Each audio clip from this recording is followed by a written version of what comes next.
Hello बच्चों, कैसे हैं आप सभी। उम्मीद है कि आप लोग बहुत ही अच्छे से तैयारी कर रहे हैं और हमारे इम्पोर्टेंट क्वेश्चंस आपके बहुत काम आ रहे हैं, है ना। चलिए एक बार फिर से स्वागत है आपका अचीवर्स इम्पोर्टेंट क्वेश्चन सीरीज के अंदर। चलिए स्टार्ट करते हैं आज का चैप्टर। आज के चैप्टर का नाम है इवोल्यूशन। इवोल्यूशन बच्चों, इस चैप्टर के रिलेटेड मैं कुछ चीज़ें आप लोगों को बोलना चाह रही थी। यहाँ पे इस चैप्टर के अंदर बहुत सारी चीज़ें ऐसी हैं जो कि इम्पॉर्टेंट हैं, जो कि आ सकती हैं। और ये चैप्टर सीबीएसई में दोनों जो चैप्टर हैं आपके, मॉलिक्यूलर जेनेटिक्स वाला और मॉलिक्यूलर बायोलॉजी वाला, उन दोनों के साथ में एसोसिएटेड है। तो सीबीएसई में इवोल्यूशन पे क्वेश्चंस जो आते हैं वो कुछ अप्लाइड क्वेश्चंस आते हैं, बट आरबीएसई में जो क्वेश्चंस आते हैं वो मतलब जितने भी अपन के पेपर्स को उठा के देखेंगे तो कुछ नॉर्मल स्ट्रेट अवे क्वेश्चंस आते हैं। और सबसे फेवरेट क्वेश्चन जो है ना यहाँ पे, होमोलॉजी, एनालॉजी, इस टाइप के। क्लियर।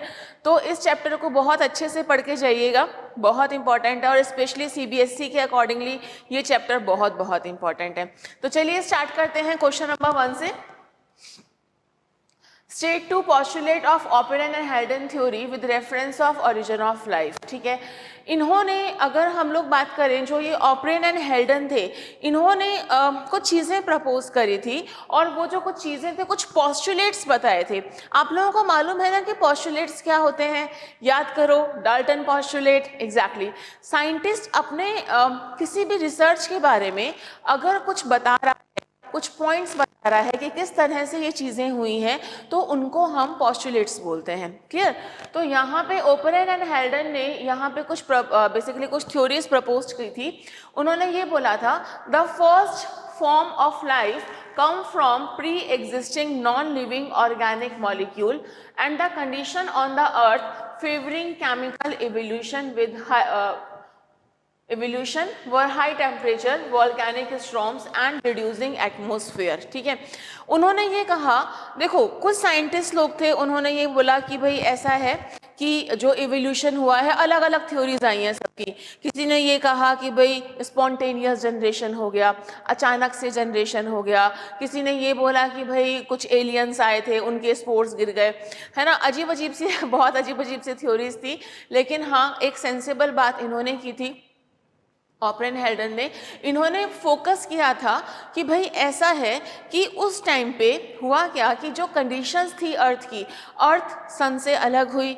ओके, यहाँ पे सोलर सिस्टम बना और जब सन से अर्थ अलग हुई, ब्लास्ट हुआ, तो होने के बाद धीरे धीरे वो ठंडी हुई।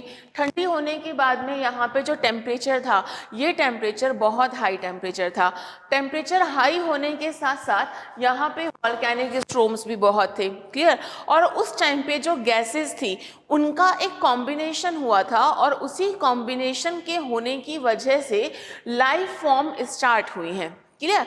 और इसी लाइफ फॉर्म के स्टार्ट होने की वजह से इस दुनिया में जीवन की शुरुआत हुई है, यानी कि लाइफ की शुरुआत हुई है। तो ओपरेन हेल्डन थ्योरी क्या कहती है कि प्री एग्जिस्टिंग नॉन लिविंग, बेटा ये बात बहुत ध्यान रखने वाली है कि इन्होंने किसके बारे में बोला, इन्होंने बोला कि भाई ऐसा है कि जो लाइफ स्टार्ट हुई है ना, वो नॉन लिविंग चीज़ों से स्टार्ट हुई है। क्लियर। और इसी बात को प्रूव किया था आगे मिलर ने। क्लियर। तो मिलर ने क्या किया था, मैं यहीं पे आप लोगों को ये मिलर की थ्योरी एक बार बता देती हूँ।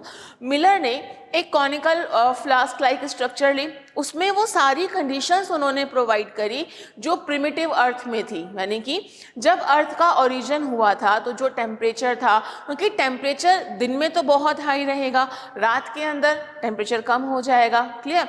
उस टाइम पे जो जो गैसेस थी, उन सारी गैसेस को, लाइक हाइड्रोजन हो गई, ठीक है, इसके अलावा अमोनिया हो गई, इस तरह की सारी गैसेस इन्होंने क्या किया, कंबाइंड किया।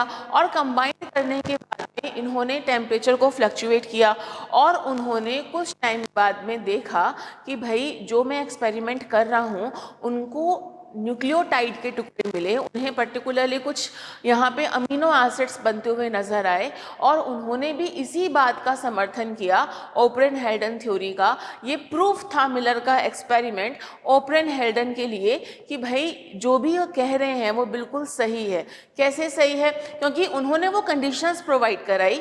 कंडीशंस प्रोवाइड कराने के बाद जो रेजिड्यू बचा, उस रेजिड्यू के अंदर वो सब चीज़ें थी जो कि एक वायरस के अंदर होती हैं। ठीक, अगर अगर इसको आपको और मैं डिटेल में समझाऊं तो मैं ये कहूँगी, कुछ उन्होंने इस तरह का एक कॉनिकल फ्लास्क लिया था, ठीक है, और इस फ्लास्क के अंदर उन्होंने बेसिकली टेम्परेचर को यहाँ पे करा, ठीक है, यहाँ पे एग्जैक्टली अगर हम लोग बात करें पर्टिकुलरली यहाँ पे गैसेस को डाला, क्लियर। तो एक प्रॉपर एक सेटअप इन्होंने डिसाइड किया था। अब इन्होंने बाद में देखा 10-15 दिन तक लगातार एक्सपेरिमेंट करते रहे और यहाँ पे इन्होंने क्या किया, फ्लक्चुएशन किया, ठीक है, कि टेम्परेचर हाई किया एंड टेम्परेचर लो किया, टेम्परेचर हाई और टेम्परेचर लो, ठीक है, प्लस यहाँ पे गैसेस, और एज ए रिजल्ट उनको यहाँ पे क्या मिला, न्यूक्लियोटाइड एंड अमीनो एसिड्स के कॉम्बिनेशंस मिले, ठीक है। यहाँ पे उन्होंने तब जाके बोला कि भाई यहाँ पे न्यूक्लियोटाइड मिल रहा है, अमीनो एसिड के कॉम्बिनेशन मिल रहे हैं, और यहाँ पे अगर हम बात करें तो डीएनए की शुरुआत हो रही है, आरएनए की शुरुआत हो रही है। तो उन्होंने यही चीज़ बोली, मिलर ने यही चीज़ बोली कि यहाँ पे लाइफ फॉर्म जो स्टार्ट हुई है ना इस दुनिया के अंदर, वो कोई स्पॉन्टेनियसली थ्योरी नहीं है, वो जो थ्योरी है वो केमिकल इवोल्यूशन है। यानी कि बहुत सिंपल सी बात है, यहाँ पे आपको ये बात ध्यान रखनी है कि नॉन लिविंग यानी कि नॉन लिविंग कंपोनेंट से क्या हुई है, अर्थ में लाइफ की शुरुआत हुई है। क्लियर हो गई ये बात, समझ में आया आपको? तो बच्चों इस चीज़ का आप लोगों को थोड़ा सा ध्यान रखना है कि थ्योरी किसने दी थी, थ्योरी एप्रन एंड हेल्डर ने दिया था, ठीक है, और इस थ्योरी को आगे प्रूव किसने किया था, इस थ्योरी को आगे प्रूव किया था मिलर ने। तो ये दोनों बातें आप लोग प्लीज याद रखिएगा, ठीक है। चलिए नेक्स्ट क्वेश्चन की तरफ चलते हैं। State the significance of the study of fossil in a evolution, ठीक है बच्चों। पहली बात तो ये आपको पता होना चाहिए कि फॉसिल्स का मतलब क्या होता है, फॉसिल्स क्या होते हैं, समझना है इस बात को कि जैसे मान लो कोई भी एक ह्यूमन है या फिर कोई भी एक ऑर्गेनिज्म है या कोई भी एक लाइफ फॉर्म है या कोई भी एक लीफ है, ठीक है। अब वो लीफ है, ठीक है, किसी भी रीज़न की वजह से, अर्थक्वेक की रीज़न की वजह से या किसी भी रीज़न की वजह से वो ज़मीन में दबती चली गई, ठीक है। अब जब वो ज़मीन में दबती चली गई तो उस इम्प्रिंटेशन, उसकी जो छाप है किसी ना किसी सॉइल के ऊपर क्या हो जाएगी, आके लग जाएगी, और जब उसकी छाप वहाँ पे लग जाएगी, उसकी छाप वहाँ पे अटैच हो जाएगी, और अब हम उसको फिर क्या बोल रहे हैं कि वो फॉसिल लाइफ फॉर्म है, सॉरी फॉसिल फॉर्म है वो। और फॉसिल्स जो हैं इन्हीं की वजह से हमें एग्जैक्टली पता चला कि हाँ कभी किसी ज़माने में डायनासोर्स हुआ करते थे, हाँ ठीक है, आर्कियोप्टेरिस नाम का भी पर्टिकुलरली एक एनिमल हुआ करता था। तो इनके बारे में मतलब ये फॉसिल्स की स्टडी से ही हमें और चीज़ों के बारे में पता चलने लगा, क्लियर। तो आपसे कोई अगर ये पूछ रहा है state the significance of the study of fossil of evolution, तो हम ये बताएंगे कि यहाँ पे ये morphological detail of the organism. बच्चों दो चीज़ें होती हैं, आप लोगों को पता होगा, एक तो होता है मॉर्फोलॉजिकल और एक होता है एनाटॉमिकल। फॉसिल्स हमें हेल्प कर रहे हैं मॉर्फोलॉजिकल स्टडी के अंदर। मॉर्फोलॉजी का मतलब होता है कि जो बाहर जो अपीयरेंस दिख रही है, ठीक है, हम लोगों के आँख नाक कान, ठीक है, हाथ हैं पैर हैं लिम्स हैं, ठीक है, तो ये हमारी बाहरी अपीयरेंस है, ठीक है। लेकिन अगर हम लोग बात करें कि एनाटॉमी के अंदर क्या होता है, तो एनाटॉमी में हम इंटरनल स्ट्रक्चर के बारे में बात करते हैं, जैसे हार्ट की, लंग्स की, इन सब के इंटरनल स्ट्रक्चर के बारे में हम डिस्कस कर रहे हैं। मगर अब यहाँ पे आप लोगों को ध्यान देना है कि फॉसिल्स हमें किस बारे में बता रहे हैं कि वो कैसे दिखते थे, उनकी एनाटॉमी के बारे में हम अभी स्टडी नहीं कर रहे हैं। यहाँ पे हम किसके बारे में स्टडी कर रहे हैं, मॉर्फोलॉजी के बारे में। तो याद रखना कि fossil help us to know morphology details of the organism and that were present in the past relate them the organism present, ठीक है, कि भाई डायनासोर्स पहले ऐसे थे, अब डायनासोर जैसे कोई ऑर्गेनिज्म है या फिर नहीं है, अगर है तो वो कैसे दिखते हैं, ठीक है। आर्कियोप्टेरिस कैसा था, कैसा दिखता था, किसके बीच में कनेक्टिंग लिंक था, वो क्लियर। तो जो पहले के एनिमल्स थे और जो आज के एनिमल्स हैं इनमें हम कंपैरेटिवली स्टडी करते हैं, क्लियर। और जब इनमें हम कंपैरेटिवली स्टडी करते हैं तो हमें पता चलता है कि एग्जैक्टली यहाँ पे क्या क्या चीज़ें थी, क्लियर। तो यहाँ पे ध्यान रखिएगा कि फॉसिल्स जो हैं वो हमें हेल्प कर रहे हैं मॉर्फोलॉजिकल डिटेल देखने के लिए, ठीक है, और इसी की वजह से हम प्रेजेंट एंड पास्ट के ऑर्गेनिजम्स को देख रहे हैं। और दूसरी बात, we can also trace the time at which the particular organism exist, ठीक है, हम उस ऑर्गेनिज्म का टाइमिंग भी कैलकुलेट कर सकते हैं। चलो बताओ कौन सी टेक्निक है जिससे हम टाइमिंग कैलकुलेट कर सकते हैं, सोचो। 30 सेकेंड्स सोचा? ओके, तो होपफुली आप लोगों ने सोच लिया होगा। Carbon dating, exactly carbon dating technology से हम लोग क्या करते हैं कि फॉसिल्स की उम्र निकालते हैं कि एग्जैक्टली वो कितने पुराने हैं। तो हमें ये भी पता चल सकता है फॉसिल से कि ये ऑर्गेनिज्म कितना पुराना था। समझ में आ गया ये क्वेश्चन? आंसर दे दोगे? चलिए नेक्स्ट। ओके, सबसे सबसे सबसे इम्पॉर्टेंट क्वेश्चन, ठीक है, ये बहुत पूछा जाता है, सबसे बड़ी बात, ठीक है। अगर आप लोग मेरा वीडियो देख रहे हैं तो बेटा एक बात और ध्यान रखना कि ना फेवरेट क्वेश्चंस हैं ये सारे टीचरों के, कि है ना होमोलॉजी और एनालॉजी वाला। प्लस जब भी आप अगर हम लोग बात करें प्रैक्टिकल्स के बारे में बात करते हैं, प्रैक्टिकल्स के अंदर भी होमोलॉगस एंड एनालॉगस ऑर्गन्स के बारे में प्रॉपर स्टडी के लिए आप लोगों के कुछ प्रैक्टिकल्स हैं, तो इनको तो आपको अच्छे से पढ़ना ही है। इसमें कोई ऑप्शन ही नहीं है आपके पास कि मैं नहीं पढ़ूंगा या मैं नहीं पढ़ूंगी कि होमोलॉजी क्या होती है और एनालॉजी क्या होती है। नहीं, आपको नहीं करना है ऐसा, आपको इसको ढंग से पढ़ के जाना है। क्लियर? तो क्वेश्चन है difference between the analogous and homologous structure. समझना, these have different basic plan and origin, these have similar basic plan and origin। ठीक है, मतलब क्या हुआ, जो एनालॉगस स्ट्रक्चर होती हैं इनका बेसिक बॉडी प्लान जो होता है वो डिफरेंट होता है, इनका ओरिजिन भी डिफरेंट होता है। क्लियर? लेकिन अगर हम होमोलॉगस के बारे में बात करें तो ये बेसिक प्लान एंड इनका जो ओरिजिन है वो कैसा दिखाई दे रहा है, वो इनका सेम दिखाई देता है। ठीक है, These are adapted to perform same function। ठीक है, ये adapted हैं सेम तरीके से काम करने के लिए, लेकिन इनका origin तो सेम है ना, लेकिन ये adapted हो जाते हैं किसके लिए? डिफरेंट functions को करने के लिए। क्लियर है ये बात? अच्छा, मैं भी इसकी डिटेल में बताऊंगी। These confirm convergent evolution and these confirm divergent evolution, limbs of man and whale, ठीक है, and eyes of octopus and male। ठीक है, तो बेटा समझना इस चीज को। अगर मैं एक बात बोलूं आप लोगों से, पंख तो मच्छर में भी है, पंख तो पक्षी में भी है, पंख तो चमगादड़ में भी है और पंख तो बटरफ्लाई में भी है। हाँ या ना? है ना? सब में पंख ही है ना, हम पंख ही बोलेंगे ना। हाँ, इसका फेदर, लेकिन हम फेदर वर्ड जो यूज करते हैं वो बर्ड्स के लिए कर रहे हैं। सबका काम कैसा है? एक ही, उड़ना। ठीक है, लेकिन अगर हम लोग बात करें उनकी जो स्ट्रक्चर, प्लान, ओरिजिन, ये कैसा है? डिफरेंट है। कैसा है? डिफरेंट। तो उनको हम लोग क्या बोल रहे हैं? एनालॉगस बोल रहे हैं। लेकिन काम क्या कर रहे हैं? मच्छर भी उन्हीं से उड़ रहा है, ठीक है, पक्षी भी उसी फेदर से उड़ रहे हैं। क्लियर? और बटरफ्लाई भी उड़ ही रही है उस पंख से। तो काम सारे सबके एक जैसे हैं, लेकिन इनका जो ओरिजिन है वो कैसा है? डिफरेंट है। ठीक है, इनका ओरिजिन बिल्कुल डिफरेंट है, लेकिन इनका ओरिजिन कैसा है? सेम है।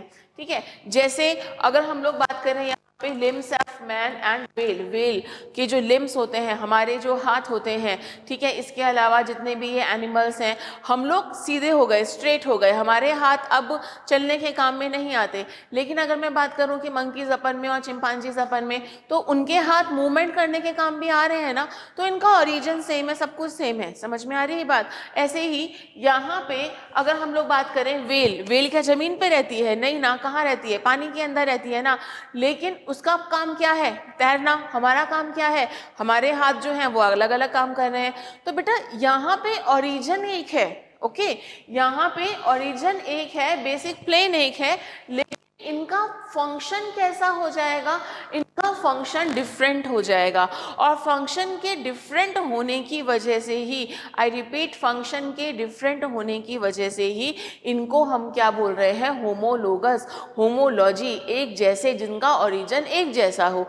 एना, एना मतलब अगेंस्ट। ठीक है, तो यहाँ पे एना है, एना का मतलब क्या हुआ कि इनका काम सबका एक जैसा है, लेकिन इनका अगर हम लोग बात करें बेसिक प्लेन, ओरिजिन, ये सब कुछ कैसे होते हैं? अलग अलग होते हैं। तो होमोलोगस और एनालॉगस जो ऑर्गन्स हैं ये बहुत बहुत इंपॉर्टेंट है। इनको प्लीज प्लीज पढ़ के जाना, अच्छे से पढ़ के जाना, प्रैक्टिकल से भी करके जाना एंड एज वेल एज आपके थ्योरी एग्जाम्स में भी करके जाना। कन्वर्जेंट एंड डाइवर्जेंट अभी हम पढ़ते हैं। सी, यहाँ पे अगर हम लोग बात करें differentiate between divergent and convergent evolution. यहाँ पे मैंने आप लोगों को दो चीज़ें एक साथ इस क्वेश्चन को रखने का मेरा जो सेंस था वो यही था कि क्वेश्चन दोनों तरीके से आ सकता है, कि simple homologous and analogous organ के ऊपर भी आ सकता है, and as well as simple से अगर हम लोग बात करें कि इस तरह से भी आ सकता है कि divergent evolution and convergent evolution, homology and analogy, इन दोनों में भी आप लोगों से डिफरेंस पूछे जा सकते हैं। ठीक है, तो आपको थोड़ा सोच समझ के आंसर देना है। जैसे मान लो 2 नंबर का क्वेश्चन आया तो आप लोग सिंपल होमोलोगस और एनालोगस के बारे में बता देंगे। ठीक है, और अगर कन्वर्जेंट डाइवर्जेंट का बड़ा क्वेश्चन आ रहा है तो आप टेबुलर फॉर्म के अंदर बताएंगे। क्लियर? चलिए, तो सबसे पहली चीज, homology is based on the divergent, divergent evolution के ऊपर ये बेस्ड होता है। ठीक है, सबसे पहली बात। दूसरी बात, analogy based on convergent evolution. Structurally कैसी होती हैं? एनाटॉमिकली सिमिलर होती हैं। फंक्शन कैसे होते हैं इनके? डिफरेंट, जो कि मैं अभी आपको बता चुकी हूँ। इनकी स्ट्रक्चर एनाटॉमिकली कैसी होती है? डिफरेंट होती है, बट फंक्शनली कैसी होती हैं? सिमिलर होती हैं। अब बच्चों समझना, डाइवर्जेंट, डाइवर्जेंट मतलब क्या हुआ कि अलग अलग ऑर्गेनिज्म डेवलप हो रहे हैं, सबके काम अलग अलग हैं, लेकिन केवल फंक्शन की वजह से, उनका जो काम है उसकी वजह से उनके सिमिलर से ऑर्गन डेवलप हो गए हैं, लेकिन उनका जो ओरिजिन कैसा है? अलग है। उनका जो बेसिकली अगर हम बात करें कि उनकी हिस्ट्री जो है वो कैसी है? अलग है, और वहाँ से ही इवोल्यूशन हुआ है। क्लियर? तो उस चीज़ को, उस इवोल्यूशन को हम लोग कौन सा इवोल्यूशन बोल रहे हैं? पर्टिकुलरली अगर हम लोग बात करें कन्वर्जेंट इवोल्यूशन बोल रहे हैं। ठीक है, डाइवर्जेंट, डाइवर्जेंट का मतलब ये हुआ कि ओरिजिन एक ही था, एंसेस्टर एक ही थे। ठीक है, लेकिन वो अलग अलग जगह पे वो मूव करते रहे, अलग अलग जगह पे वो मूव करते रहे, तो उनके अंदर चेंजेस आने लगे, अडेप्टेशंस आने लगी, और इसी अडेप्टेशन की वजह से उनमें पर्टिकुलरली जो चेंज हुआ वो उनको बाहर से कैसा दिखा रहा है? डिफरेंट दिखा रहा है। ठीक है, और यहाँ पे जो इवोल्यूशन होगा उसको हम डाइवर्ट, किसी भी चीज़ को डाइवर्ट कर देना। जैसे कोई ट्रैफिक जा रहा है, ठीक है, अब ट्रैफिक तो भीड़ लगी हुई है, तो वो ट्रैफिक को क्या करते हैं पुलिस वाले? डाइवर्ट कर देते हैं ना। तो ऐसे ही ओरिजिन एक था, है ना, एंसेस्टर्स एक थे, पूर्वज एक थे, लेकिन उनकी जो पर्टिकुलरली ओरिजिन था, उस ओरिजिन के सेम होते हुए भी जो कंडीशंस है नेचर के अंदर, उन्हीं कंडीशंस को ध्यान में रखते हुए उनका चेंजेस होने लगा, और उन्हीं चेंजेस की वजह से अगर हम लोग बात करें उनके ऑर्गन चेंजेस लगे। क्लियर? और ऑर्गन में चेंजेस आने लगे, इसी वजह से अगर हम लोग बात करें कि four limbs of whale, bats and चीता, ठीक है, इन सब का ओरिजिन कैसा है? सेम है, लेकिन काम कैसे हैं? अलग अलग है। ठीक है, इसी के अलावा अगर हम लोग बात करें कि थ्रॉन्स ऑफ बोगनविलिया और इन सब के जो कुकुरबिटा है, इन सब के कैसे होते हैं? ये सेम होते हैं, लेकिन इनका ओरिजिन कैसा, सॉरी डिफरेंट होते हैं, और ओरिजिन कैसा होता है इनका? सिमिलर होता है। एज वेल एज एनिमल्स के विंग्स, बटरफ्लाई एंड बर्ड्स, मैंने पहले भी बताया था कि ये सबका काम क्या है? उड़ना, उड़ना है। ठीक है, लेकिन उड़ना काम है, लेकिन इनका ओरिजिन कैसा है अगर हम लोग बात करें? वो डिफरेंट है। ठीक है, तो इस चीज को हम लोग क्या बोलेंगे? एनालॉजी यानी कि कन्वर्जेंट इवोल्यूशन, और इस चीज को हम क्या बोलेंगे? होमोलॉजी यानी कि डाइवर्जेंट इवोल्यूशन। यहाँ तक बात समझ में आ गई? कोई दिक्कत इसके अंदर? और मैं बार बार बोल रही हूँ बेटा, ये बहुत इंपॉर्टेंट क्वेश्चंस हैं। किसके लिए? सीबीएसई और आरबीएसई दोनों के अकॉर्डिंगली ये बहुत इंपॉर्टेंट क्वेश्चंस हैं, और ये क्वेश्चंस ना नॉर्मली पूछे जाते हैं। मतलब ये समझ लो कि ये क्वेश्चन तो आपसे पूछे ही जाएंगे कि होमोलोगस क्या होता है, एनालॉगस क्या होता है, कन्वर्जेंट क्या होता है, एंड डाइवर्जेंट क्या होता है। क्लियर हो गई ये बात? चलिए आगे चलते हैं। Explain the interpretation of the Charles Darwin who observed the variety of small black birds in Galapagos Island। ठीक है, देखो डार्विन जो थे, डार्विन ने पूरे अर्थ का चक्कर लगाया था, और उन्होंने पर्टिकुलरली थ्योरी दी थी नेचुरल सिलेक्शन की। उन्होंने गैलापागोस आइसलैंड में उन्होंने यहाँ पे देखा कि जो पर्टिकुलर वहाँ पे जितने भी बर्ड्स हैं, ठीक है, उनकी जो बीक होती है, बीक जो होती है, बट उस बीक के अंदर चेंजेस उन्होंने देखे। ठीक है, और वो चेंजेस क्यों देखे? वो चेंजेस देखे उनकी फूड हैबिट्स की वजह से। क्लियर? तो उन्होंने जितनी भी वहाँ पे वैरायटी देखी, उन्होंने ये कहा within the same island, है ना, सेम आइसलैंड, सेम जगह पे है, originally finches was seed eating, पहली जो फिंचेस थी वो कैसी थी, सीड ईटिंग थी. And some arose with altered beak insectivorous and some vegetarian finches. This process of evolution, different species given geographical area starting from a point and radiating to the habitat is called adaptive radiation. मेरी बात ध्यान से सुनना. मान लो एक particularly Finch थी, उसकी beak ऐसी थी, एक की बीक बिल्कुल ऐसी थी, एक की बीक बिल्कुल पैनी थी. ठीक है, तो ये अलग अलग हुई. ठीक है, तो इन्होंने ये कहा था, डार्विन ने, जब इन्होंने ये देखा कि आइसलैंड कैसा है, सेम है. अब वहाँ पे फूड अलग अलग वैरायटी में अवेलेबल है. कुछ वैरायटी में कुछ क्या कर रही हैं, इंसेक्टिवोरस हैं, इंसेक्ट खा रही हैं. कुछ क्या खा रही हैं, सीड खा रही हैं.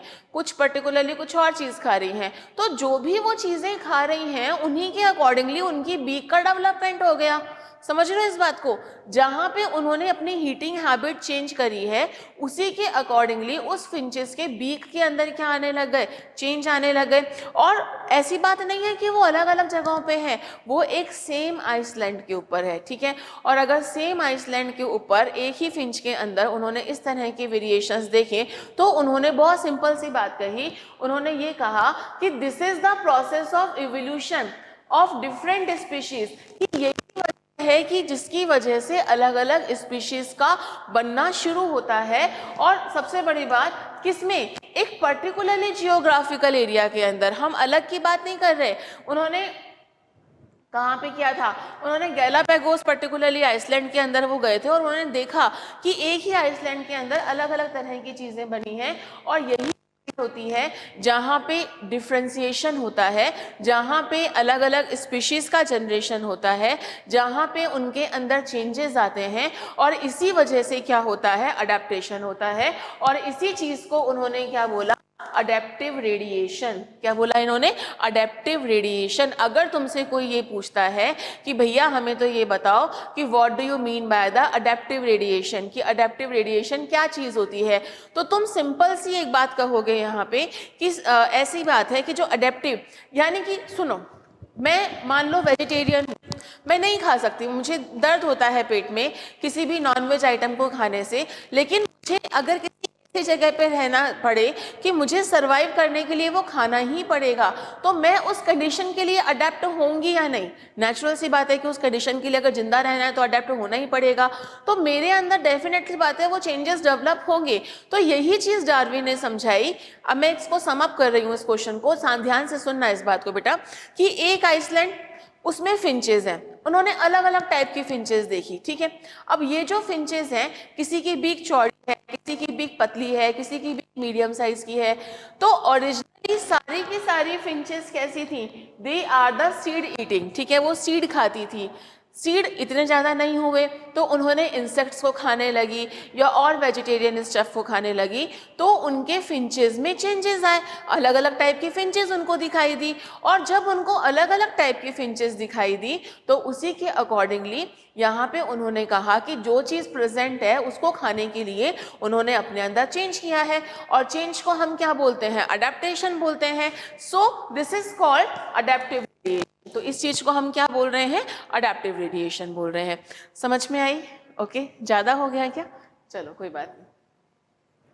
बच्चों देखो, सबसे इम्पॉर्टेंट चीज़ क्या होती है, चीज़ों को समझ के करना. ठीक है, जब तक तुम चीज़ों को समझोगे नहीं तब तक तुम्हें हमेशा ऐसा लगता रहेगा कि हाँ मैं, मतलब हमें ना आता तो है, हम कर लेंगे कर लेंगे कर लेंगे, लेकिन ना एग्ज़ाम टाइम पे मामला सफ़ा चट होता है अपना. ऐसा ही होता है ना कि अरे सब कुछ लर्न कर लिया, सब कुछ लर्न कर लिया, जैसे ही क्वेश्चन पेपर सामने आया दिमाग बिल्कुल साफ, बिल्कुल ज़ीरो, कुछ आता ही नहीं है. क्यों, है ना, ऐसा होता है ना.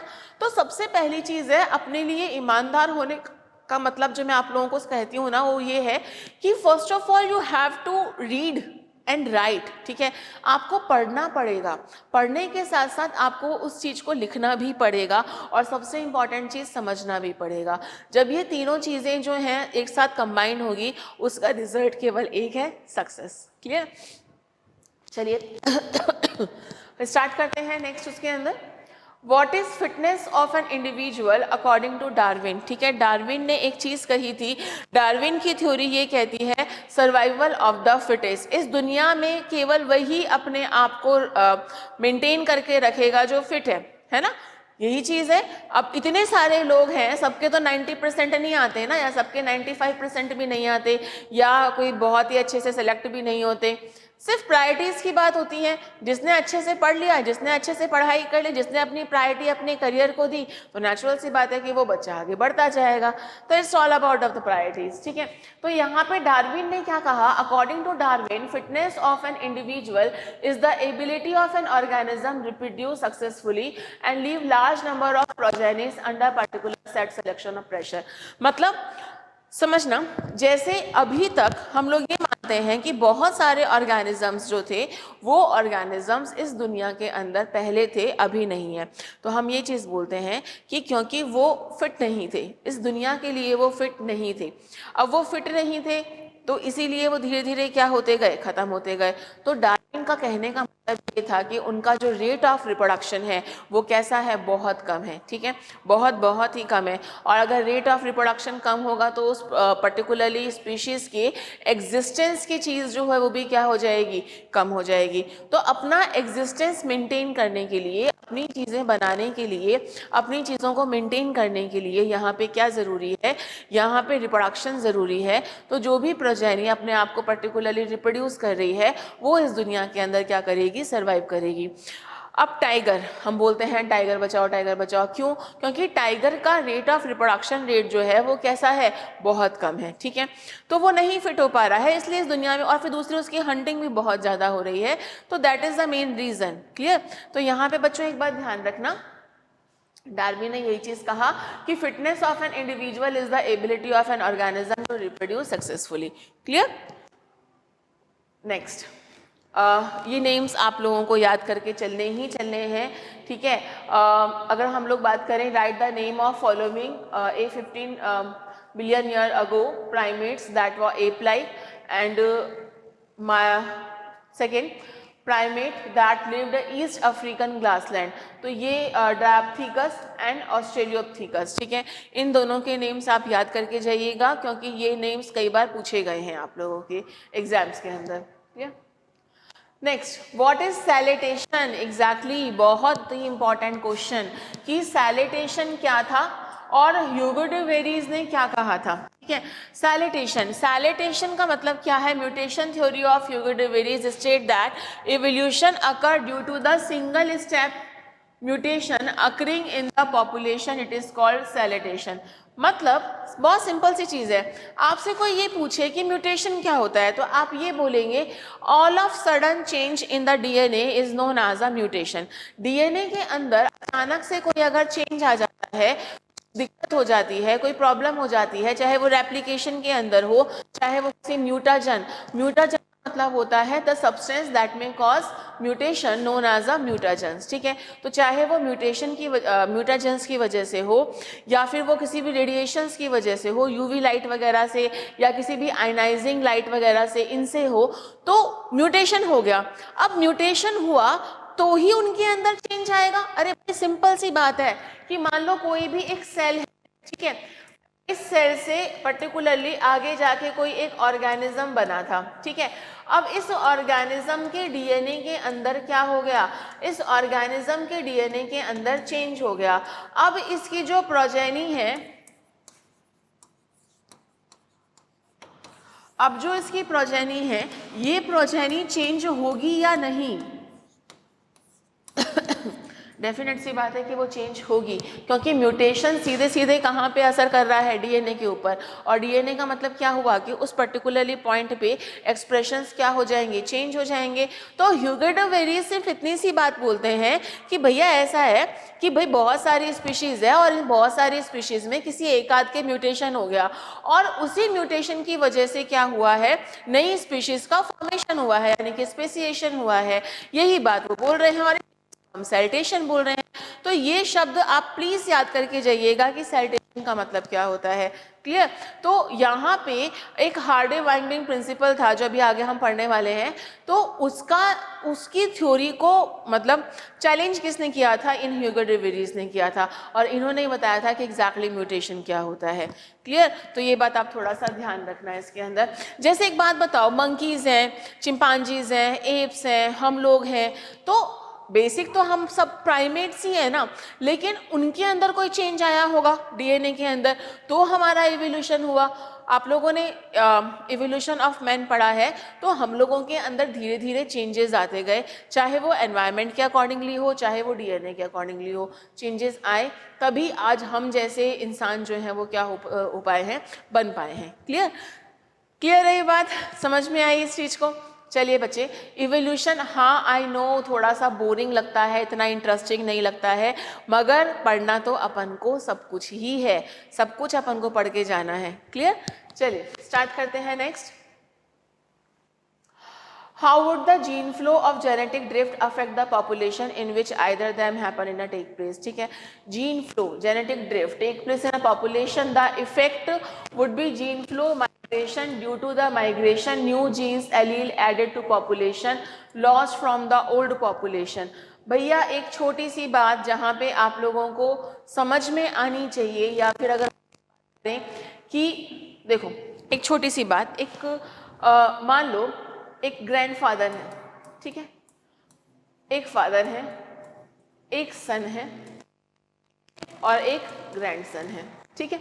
अब इनके अंदर अगर हम लोग बात करें, इनके अंदर जो जीन्स हैं, ठीक है, वो जीन्स इसके अंदर आएंगे, इनके जीन्स इसमें आएंगे और इसके जीन्स इसमें आएंगे। तो एक बात बताओ, यहाँ से यहाँ तक जीन्स के आते आते क्या जीन्स के अंदर चेंजेस होंगे, हाँ या ना? ऑफ कोर्स होंगे, क्योंकि एवरी टाइम यहाँ पे मियोसिस डिवीज़न हो रहा है, एवरी टाइम यहाँ पे चेंजेस हो रहे हैं, और धीरे धीरे धीरे क्या हो रहे हैं, चेंजेस हो रहे हैं, और इन्हीं चेंजेस को हम लोग क्या नाम दे रहे हैं, जेनेटिक ड्रिफ्ट नाम दे रहे हैं।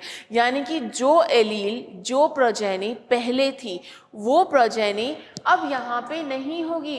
अरे भाई तुम्हारे दादाजी और तुम में ही डिफरेंस देख लो, बहुत डिफरेंस होगा, हाँ या ना? और ग्रेट ग्रैंडफादर और तुम में डिफरेंस देख लो, चाहे वो हाइट का हो, चाहे मोबाइल चलाने का हो, चाहे वो रील स्क्रॉल करने का हो, खैर अपार्ट दिस जोकिंग पार्ट, ठीक है। कहने का मतलब बहुत सिंपल सा है कि यहाँ पे अगर हम लोग बात करें कि जेनेटिक ड्रिफ्ट चेंज होता है, जीन फ्लो के अंदर चेंज होता है, जेनेटिक ड्रिफ्ट के होता है, यहाँ पे एक पर्टिकुलरली पॉपुलेशन के अंदर होता है, और जब चेंज हो रहा है तो वो जो ओल्ड पर्टिकुलरली पॉपुलेशन है, ठीक है, उसकी जो फ्रीक्वेंसी है वो धीरे धीरे क्या होती जाएगी, चेंज होती जाएगी। और genetic drift change occurring in a allele frequency by chance called genetic drift. अगर एलील्स के अंदर चेंज हो रहा है, मैंने अभी कल परसों जब आपको क्या कहते हैं इनहेरिटेंस वाला चैप्टर पढ़ाया था, मैंने आपको एलील्स बताए थे।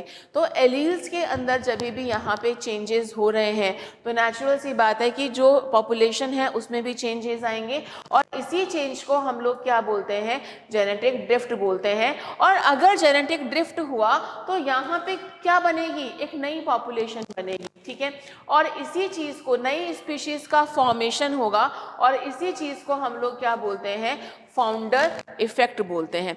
ये क्वेश्चन बहुत इंपॉर्टेंट है, पूछा जाता है कि फाउंडर इफेक्ट क्या होता है, and origin population is called founder, ठीक है। ओके, इस चीज को ऐसे भी समझ लो, हम लोग ये कह रहे हैं कि हमारा एवोल्यूशन एप से हुआ, ठीक है, या फिर चिंपांजी से हुआ, तो वो एक फाउंडर प्रोजेनी थी, या फिर अगर हम बात करें वो फाउंडर जनरेशन थी, उनमें चेंजेस हुआ, उनमें पर्टिकुलरली अगर हम बात करें कि चेंजेस हुए हैं, और उसमें जीन्स की फॉर्म में या फिर एलील्स की फॉर्म में, फ्रीक्वेंसीज में चेंजेस हुए हैं, और उन्हीं चेंजेस की वजह से वो में बार बार होते रहे, इसी चीज को हमने जेनेटिक ड्रिफ्ट बोला। और जेनेटिक ड्रिफ्ट की वजह से हम लोगों के अंदर भी क्या हुए, पर्टिकुलरली चेंज हुए, और चेंज हुए तो नई स्पीशीज का डेवलपमेंट हुआ, नई स्पीशीज बनी, तो नई स्पीशीज बनने को हम क्या बोल रहे हैं, इफेक्ट बोल रहे हैं, और पुरानी स्पीशीज को हम लोग क्या बोल रहे हैं, फाउंडर बोल रहे हैं। ठीक है, तो ये बात थोड़ा सा आप लोगों के दिमाग में बैठनी ज़रूरी है कि जेनेटिक ड्रिफ्ट हो गया, जीन फ्लो हो गया, या फिर म्यूटेशन हो गया, ठीक है, ये कुछ वजह हैं जिनकी वजह से एक नई स्पीशीज़ का फॉर्मेशन होता है, एक नई स्पीशीज़ इस दुनिया में बनती है। Clear? Next, mention the evolutionary significance of the following organism: shrews, lobiphinns, Homo habilis and homo erectus. ठीक है, तो ये आप लोगों को लर्न करना ही पड़ेगा। कुछ पर्टिकुलरली एवोल्यूशनरी सिग्निफिकेंस है कुछ ऑर्गेनिज्म का, जहाँ पे पहला आता है आपका श्रूज। ठीक है, ये कैसे होते हैं, ये फर्स्ट मैमल्स थे, ये बात ध्यान रखना कि ये फर्स्ट मैमल्स थे। इनकी टेल बहुत लंबी थी, इंसेक्टिवोरस थे और स्क्विरल लाइक थे। ठीक है, गिलहरी जैसे थे, and they give rise to primitive primates. ठीक है, यहाँ पे ये ध्यान रखना कि ये प्रिमिटिव प्राइमेट्स थे और कहाँ पे डेवलप हुए थे, पैलेनोसेनिक एरिया के अंदर ये डेवलप हुए थे। तो फर्स्ट मैमल्स जो थे वो कौन थे, श्रूज थे। ठीक है, नेक्स्ट आता है लोबीफिश। ठीक है, ये फर्स्ट एम्फीबियंस थे, और अगर हम लोग बात करें कि जो आज का जो फ्रॉग है और सैलामेंडर है वो किन से डेवलप हुआ है, लोबीफिशेस से डेवलप हुआ है फिन से। नेक्स्ट आता है होमो हैबिलिस। होमो हैबिलिस क्या थे, these are the first human like primates. ये ह्यूमन लाइक प्राइमेट्स थे, 2 मिलियन ईयर्स पहले ये डेवलप हुए थे, और इनकी जो ब्रेन कैपेसिटी थी वो लगभग 700 सीसी थी। ठीक है, और इनको हम लोग बोलते हैं दे आर कॉल्ड हैंडीमैन। ठीक है, मतलब वो अपने हाथों का यूज कर रहे हैं किसी भी औजार को बनाने में, और ये बहुत स्किलफुल मेकर्स थे। ठीक है, बहुत सारी चीज़ों को बनाते थे शिकार करने के लिए। इनको हमने क्या बोला था, होमो हैबिलिस। होमो इरेक्टस, ठीक है, ये फर्स्ट अगर हम लोग बात करें कि इनके बाद में जो डेवलपमेंट हुआ था, इरेक्टस का मतलब है कि सीधे तन के चलते थे। ठीक है, दूसरी बात 1.7 मिलियन ईयर्स, और इनकी ब्रेन कैपेसिटी कैसी थी, बहुत लार्ज थी, और बेसिकली ये कैसे थे, ओमनिवर्स थे, मतलब ये सब कुछ खाते थे। क्लियर? तो ये पर्टिकुलरली एनिमल्स के नेम आप लोगों को याद होने चाहिए कि ये कौन कौन से थे। Next question, name the first human like hominid, mention the food habit. तो याद रखना फर्स्ट ह्यूमन लाइक जो था उसको हम होमिनाइड बोलते हैं। ठीक है, और ये मीट कंज्यूम नहीं करता था, और इसकी ब्रेन की कैपेसिटी 650 से लेके 850 सीसी थी। तो यहाँ पे आप लोगों को ये एक ऑब्जेक्टिव क्वेश्चंस में ये बहुत पूछा जाता है कि ह्यूमन लाइक पर्टिकुलरली यहाँ पे कौन था, तो आप इस चीज़ का ध्यान रखेंगे कि ह्यूमन लाइक जो थे वो कौन थे, आपके होमिनाइड थे। ओके, सबसे important, p square plus P Q plus Q square is equal to 1, explain the algebraic equation Hardy Weinberg principle. भैया ये एक छोटी सी बात कहते हैं। ठीक है, मान लो किसी गांव के अंदर 4 टॉल लोग हैं, ठीक है, और 4 शॉर्ट लोग हैं। ठीक है, अब इनकी प्रोजेनी डेवलप हो रही है, इनकी जो प्रोजेनी है वो आगे क्या होगी, डेवलप होगी। तो अगर मान लो यहाँ पे अगेन कंडीशन 8 हुई, तो ये 8 ही रहेंगे, 8 इनके सन होंगे, और 8 मतलब 8 जो होंगे वो टॉल होंगे, और 8 ही क्या होंगे, शॉर्ट होंगे। ये कहते हैं, हार्डी-वेन प्रिंसिपल ये कहता है, बहुत सिंपल सी चीज़ है कि ये कैलकुलेट करता है जेनेटिक वेरिएशन को एक पर्टिकुलरली पॉपुलेशन में। वो ये कहता है कि कभी भी एवर, है ना, पॉपुलेशन के अंदर जेनेटिक चेंज नहीं होते हैं, और अगर चेंज हो भी रहे हैं ना, तो उनका जो रेशो रहेगा वो हमेशा कैसा रहेगा, 1 रहेगा, इसके अंदर चेंजेस नहीं होंगे। अगर चेंजेस हुए भी तो उसका ओवरऑल रेशो क्या रहेगा, हमेशा 1 रहेगा। क्लियर? अब जहाँ पे P क्या है, frequency of allele A, Q क्या है, frequency of allele small a, अच्छा P स्क्वायर क्या है, फ्रीक्वेंसी ऑफ A। ठीक है, और अगर हम लोग बात करें कि A क्या है, होमोजाइगस, ठीक है, इंडिविजुअल। अच्छा, एक चीज़ और यहाँ पे अगर हम लोग बात करें, और अगर हम ये AA अगर हम बात कर रहे हैं, ये वाली कंडीशन है, तो इस कंडीशन को हम क्या बोल रहे हैं, होमोजाइगस कंडीशन बोल रहे हैं। लेकिन अगर ये वाली कंडीशन है तो इस कंडीशन को हम लोग क्या बोल रहे हैं, हेट्रोजाइगस कंडीशन बोल रहे हैं। तो बच्चों यहाँ पे आप लोगों से एक सिंपल सी बात पूछी जाएगी कि the sum total of the all allelic frequency equal to 1। ये कह रहे हैं कि चाहे वो P स्क्वायर हो, चाहे वो PQ हो, चाहे वो Q हो, ठीक है, है। ये एलील चाहे ए हो चाहे ये स्मॉल ए हो, ठीक है, या फिर इनका कॉम्बिनेशन हो, इन सबका सम अप हमेशा क्या आएगा, 1 आएगा। यानी कि अगर वेरिएशन जो पहले चली आ रही है ना, वही वेरिएशन आगे आगे आगे आने वाली प्रोजेनी मेंटेन करती है एक पर्टिकुलरली जगह पे। चलो मैं एक बार इसको फिर से समझाती हूँ, जरा ध्यान से सुनना। एक गांव है, उस गांव के अंदर मान लो 100 लोग कैसे हैं, बूढ़े हैं, ठीक है, और उन बूढ़े लोगों में से अगर हम लोग बात करें कि ये जो 100 लोग हैं उनके अंदर वो उनकी हाइट जो है वो बड़ी है, और अगर हम लोग बात करें कि सेकंड केस के अंदर जो उनके बच्चे हैं उसमें से 50 बच्चे तो लंबे हैं और 50 बच्चे जो हैं वो छोटे हैं, ठीक है, उनकी हाइट कम है। तो यहाँ पे ये वाला रेशो हमेशा मेंटेन रहेगा, आगे आगे आने वाली प्रोजेनी तक भी क्या रहेगा, मेंटेन रहेगा। और इसी चीज को हम लोग क्या बोलते हैं, इसी चीज को हम ये बोलते हैं कि this is the Hardy Weinberg principle, यानी कि P square plus P Q plus Q square is equal to 1। Clear?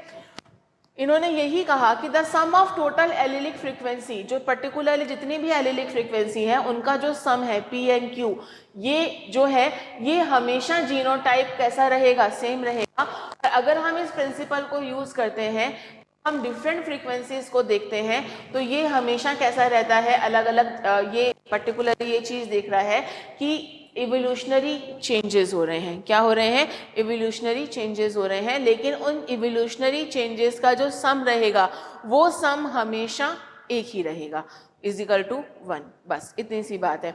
और इसके एक्सेप्शन याद रखना, इसका जो एक्सेप्शन है वो क्या रहेगा, म्यूटेशन, क्योंकि ह्यूगो डे वेरीज ने इसी इक्वेशन को आगे चैलेंज किया था।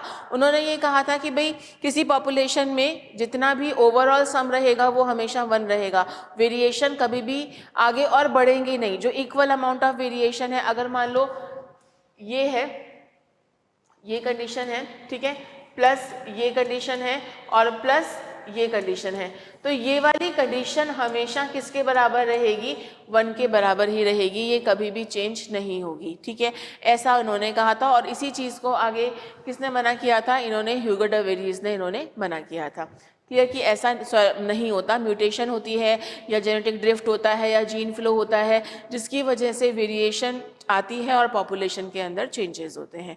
क्लियर है ये बात? चलिए, तो overall thank you so much. अच्छा, इसके अलावा जो मैंने आपको क्वेश्चंस कराए हैं, इसके अलावा मैं एक चीज़ और बता देती हूँ यहाँ पे कि आप थोड़ा सा एक बार लेमार्किज्म भी पढ़ के जाना, एरा कौन कौन से थे, कौन कौन से ह्यूमंस डेवलप हुए थे, इन सब के बारे में भी इवोल्यूशन टॉपिक के अंदर आप लोग प्लीज़ पढ़ के जाइएगा। और इवोल्यूशन में हार्डी वाइनब्रिंग प्रिंसिपल के ऊपर कुछ न्यूमेरिकल्स भी आ सकते हैं, तो उनको भी एक बार ज़रूर से देख के जाइएगा। और all the best for exam.